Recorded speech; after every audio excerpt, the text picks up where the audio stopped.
तो हमने सीरीज का पिछला वाला पार्ट जहाँ पर एंड किया था हम लोग वही से कंटिन्यू करने वाले हैं। तो हो सका तो इसका पिछला वाला पार्ट पहले देख लो ताकि तुम्हें ये वीडियो समझ आ सके। तो चलो अब स्टोरी को कंटिन्यू करते हैं। तो उस लड़के का नाम हेल्बर्ट था और उस लड़की का नाम केडो फॉक्स था। काजुया उन दोनों की बातें सुन रहा था। हेल्बर्ट केडो फॉक्स से कहता है कि जल्दी ही सिविल वॉर हो सकती है क्योंकि जनरल्स किंग की बात नहीं मान रहे हैं, इसीलिए सिविल वॉर होने के बहुत ज्यादा चांसेस है और वो किंग के ऑपोजिट खड़ा होगा जिससे कि वो भी कुछ बड़ा काम कर सके। मगर केडो फॉक्स उसे मना करती है, जिस पर वो केडो फॉक्स की बात नहीं मान रहा था। मगर तभी काजुया वहाँ पर आता है और उसे समझाता है, जिस पर वो मान जाता है। अब अगले दिन हेल्बर्ट के डैड काजुया से माफी मांगने आते हैं क्योंकि वो हेल्बर्ट के बिहेवियर के लिए बहुत ज्यादा शर्मिंदा थे। काजुया उन्हें माफ कर देता है और हेल्बर्ट को फॉरबिडन आर्मी में रिक्रूट कर लेता है और केडो फॉक्स को भी आर्मी में रिक्रूट कर लेता है। अब हमें थोड़ी इन्फॉर्मेशन दी जाती है कि इस वर्ल्ड में 6 एलिमेंटल मैजिक एग्जिस्ट करते हैं, जो कि है फायर, वाटर, अर्थ, विंड, लाइट और डार्कनेस, जिसमें से काजुया की जो पावर है वो डार्कनेस एलिमेंट में आती है। और अलग अलग फोर्सेस के पास भी अलग अलग एलिमेंटल पावर होती है, जैसे कि आर्मी के पास फायर पावर होती है,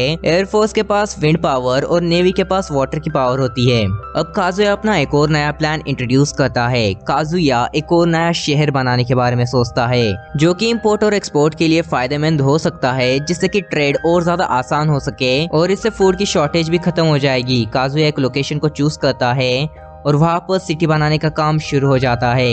लेकिन जब काजुया वहाँ पर चेक करने जाता है कि काम कैसा चल रहा है, तब काजुया को पता चलता है कि वहाँ के लोग उस काम को आगे बढ़ने नहीं दे रहे थे, क्योंकि उनका मानना ये था कि वो जगह वहाँ के सी गॉड काइजिन की है और जो भी वहाँ पर शहर बनाने की कोशिश करता है काइजिन उस पूरे शहर को ही डुबा देता है। अब काजुया उस आदमी के पास जाता है जिससे कि उन सभी को ये कहानी पता चली थी। काजुया उस आदमी के पास जाकर उतनी पूरी जगह पर मार्क कर लेता है जितनी जगह लेजेंड्स के अकॉर्डिंग काइजिन का घर है। जब काजुया पैलेस में आता है तब ब्लडविन कहता है कि ये बस एक लेजेंड है और आपको इस बात को इतने ज्यादा सीरियसली नहीं लेना चाहिए। और काजुया भी यही कहता है कि हाँ, ये बस एक लेजेंड है, लेकिन ये बात सच है कि कई सालों पहले कुछ शहर वहाँ पर डूब गए थे और इसके पीछे रीजन कोई काइजिन नहीं था, बल्कि इसके पीछे रीजन था सुनामी। कई सालों पहले एक बहुत बड़ी सुनामी आई थी जिससे कि वो सारे शहर डूब गए थे और आगे भी सुनामी आने के चांसेस है। इसीलिए काजुया शहर की जगह को बदल देता है और किसी और जगह पर शहर बनाने का फैसला करता है। काजुया फॉरबिडन आर्मी को कंस्ट्रक्शन के काम पर लगा देता है। वो लोग सबसे पहले एक रोड बनाना शुरू करते हैं ताकि ट्रांसपोर्ट और ज्यादा इजी हो सके। काजुया जब चेक करने आता है कि काम अच्छे से चल रहा है या फिर नहीं, तब वो देखकर काफी ज्यादा खुश हो जाता है कि काम काफी अच्छे से चल रहा है। तभी अचानक से वहाँ पर एक पंछी आ जाता है जिसके पास एशिया के लिए एक मैसेज था कि गॉड प्रोटेक्टेड फॉरेस्ट में लैंडस्लाइड हुई है। काजुया तुरंत फॉरबिडन आर्मी के साथ गॉड प्रोटेक्टेड फॉरेस्ट में चला जाता है और वहाँ पर काफी सारे लोगों को बचाता है। लेकिन काजुया जब वापस आ रहा था तब काजुया बहुत ज्यादा दुखी था क्योंकि वो सभी लोगों को नहीं बचा पाया। अब तीनों जनरल्स एक जगह पर जमा हुए थे। एयरफोर्स का जनरल कास्टर वॉर्गस नहीं चाहता था कि काजुया किंग बना रहे, मगर वहीं पर नेवी की जनरल एक्सेल वॉल्ट्रेस काजुया के ऊपर भरोसा करती थी और उसे लगता था कि काजुया एक अच्छा किंग बन सकता है, क्योंकि उसे जुना के चलते पता चल गया था कि काजुया एक अच्छा किंग बन सकता है। वहीं पर आर्मी जनरल गोरेक कारमन भी काजुया के खिलाफ था।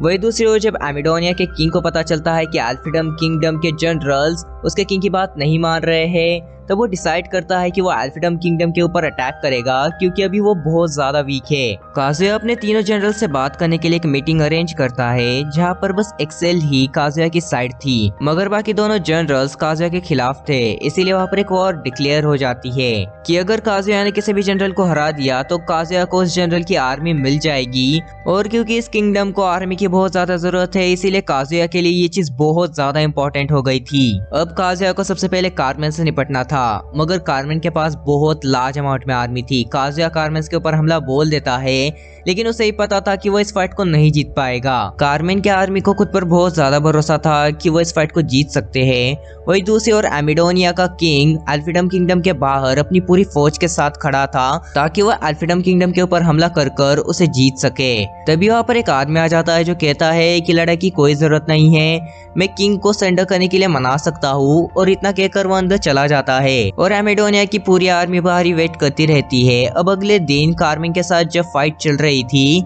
तब अचानक से वहाँ पर एयरफोर्स भी आ जाती है, जो देखकर सभी लोग हैरान हो जाते हैं। अब ऐसा इसीलिए हुआ था क्योंकि काजुया ने एयरफोर्स के जनरल को हरा दिया था। काजुया ने काफी अच्छी स्ट्रेटेजी का यूज किया था। उसने एक बड़ी सी शिप का यूज किया था एयरफोर्स के बेस के ऊपर हमला करने के लिए। जब तक उन लोगों ने उस शिप को डिस्ट्रॉय किया तब तक काजुया ने एयरफोर्स के जनरल को हरा दिया था, क्योंकि सभी लोगों का ध्यान उस समय बस उस शिप को डिस्ट्रॉय करने के लिए था और इसीलिए एयरफोर्स के जनरल के पास कोई भी नहीं था।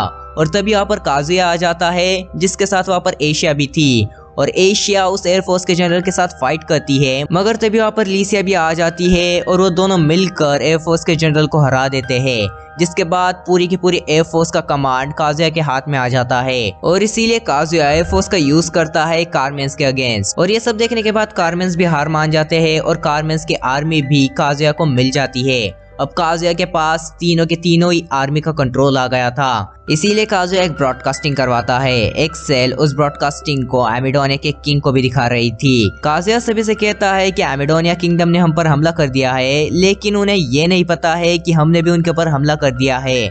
मतलब काजुया अपनी पूरी आर्मी को लेकर एमिडोनिया किंगडम की तरफ बढ़ रहा था। ये सारी चीजें पता चलते ही एमिडोनिया का किंग तुरंत अपने सोल्जर्स को लेकर अपने किंगडम की ओर निकल पड़ता है ताकि वो काजुया को रोक सके। जब वो अपने किंगडम पहुंचता है तब उसे पता चलता है कि अभी तक काजुया यहाँ पर आया नहीं है। अब काजुया वहाँ पर पहुंच जाता है और वॉर स्टार्ट हो जाती है, लेकिन एमिडोनिया किंगडम के लोग बहुत ज्यादा थक गए थे, इसीलिए वो इस वॉर को हारने लगते हैं। अब ये सारी सिचुएशन देखकर एमिडोनिया का किंग अपने बेटे से कहता है कि तुम यहाँ से चले जाओ और सभी के सभी सैनिक भी पीछे हट जाएंगे और आज से तुम इसी किंगडम को संभालोगे, क्योंकि अब वो अकेला काजुया की बेस की ओर बढ़ने वाला था। उसका बेटा पहले तो नहीं मानता है, लेकिन बाद में वो भी मान जाता है। अब वो अकेला काजुया की बेस की ओर बढ़ने लगता है। काजुया को प्रोटेक्शन देने के लिए वहाँ पर बहुत कम लोग थे। काजुया अब उससे लड़ भी नहीं सकता था क्योंकि काजुया को लड़ना ही नहीं आता था। मगर काजुया के साथ उस समय कार्ला थी। कार्ला एयरफोर्स के जनरल की बेटी थी। वैसे तो उसे काजुया उतना ज्यादा पसंद नहीं था, लेकिन क्योंकि लूसिया उसकी दोस्त है इसीलिए वो काजुया को प्रोटेक्ट करती है और एमिडोनिया के किंग के साथ फाइट करती है।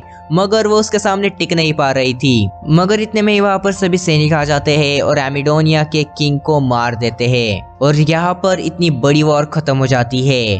अब काजुया वापस अपने किंगडम आता है, लेकिन लोगों का भरोसा काजुया से उड़ गया था। इसीलिए काजुया सोचता है कि वो जुना का एक शो करवाएगा जिससे कि लोग खुश हो सके। और इसी शो के दौरान काजुया एमिडोनिया के एक फीमेल जनरल का भी शो रखता है, जहाँ पर वो फीमेल जनरल एमिडोनिया का नेशनल एंथम गाती है।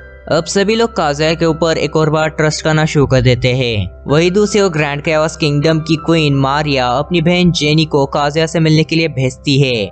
अब अगले दिन जब सभी लोग खुशियां मना रहे थे तब काजुया जुना और टोमोए को लेकर बाहर मजे करने के लिए निकला था, जहाँ पर वो उन्हें शॉपिंग भी करवाता है। और ये सब होने के बाद तभी अचानक से वहाँ पर जेनी आ जाती है, जो कि काजुया से बात करती है और वो वहाँ पर काजुया के काम की तारीफ भी करती है। और यहीं पर हमारे सीरीज का सीजन 1 एंड हो जाता है। या ये बस सीजन 1 था, इसका सीजन 2 भी है। अगर तुम चाहो तो मैं उसे भी एक्सप्लेन कर सकता हूँ और तब तक तुम हमारी और वीडियो को भी चेकआउट कर सकते हो।